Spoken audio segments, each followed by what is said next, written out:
inta badan waxaan jecelnahay in ilkaheenu ay noqdaan kuwo nadiif ah oo cadcad si ay u suurta gasho inaan dadka hortooda ku dhoola cadayno sidoo kalena aan ilkaheena ku kala qaadi karno.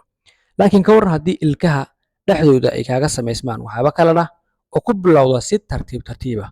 Marka koowaad jaala yar kadibna laga yaabo inay xataa ilkaha dhexdooda galaan wax adag. Waxaas waxaa loo yaqaanaa plaque. Plaque waa in bakteeriyada ku nool ciridka oo ama flooraha ay ka faa'iidaysato nadaafad darrada afka ka jirta.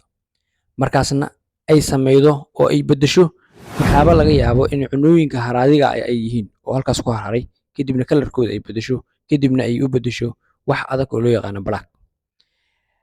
Si guud waxaa muhiim ah qofku inuu cadayga ku dadaalo markasto sababtoo nabiga sallallahu alayhi wasallam ka daarma cadayga markasta in la cadaystana waa sunno afkana way carfidaa ilkahana nadaafadooda iyo suuska iyo waxay ka hortagtaa. Haddaba maanta waxaan ku hayaa qaab natural ah oo aad isaga ciribtiri karto plaque-gaas ama cagaarka ilkaha.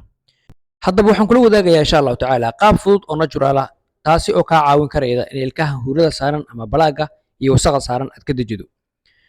Waana waxa la yiraahdo home remedies in aad isticmaasho ama waxaad guriga ka heli karto. Kow waa inaad isticmaashaa sinjibiil. Sinjibiilkaas inuu qoyan yahay aad u fiican. Waa shiideeda ama waa tumayda waa burburinayda dheecaan baad ka samaynaydaa kadibna waxaad ku daraydaa in yar oo cusbo ah. Kadibna waxaad isku qasaydaa sinjibiilkii iyo cusbadii si fiican ayaa isugu qasaydaa. Kadibna waxaad soo qaadanaydaa caday waana ku cadaysanaysaa. Waxa aan idin sheegay wax la soo tijaabsho waaye oo wax dad badan ay ku faa'iideen insha Allah tacaala adinkuna soo tijaabiya sinjibiisha iyo cusbo yar oo aad u badnayn insha Allah tacaala hana ku celcelin si aysan ilkuhu khafiif kaaga noqon.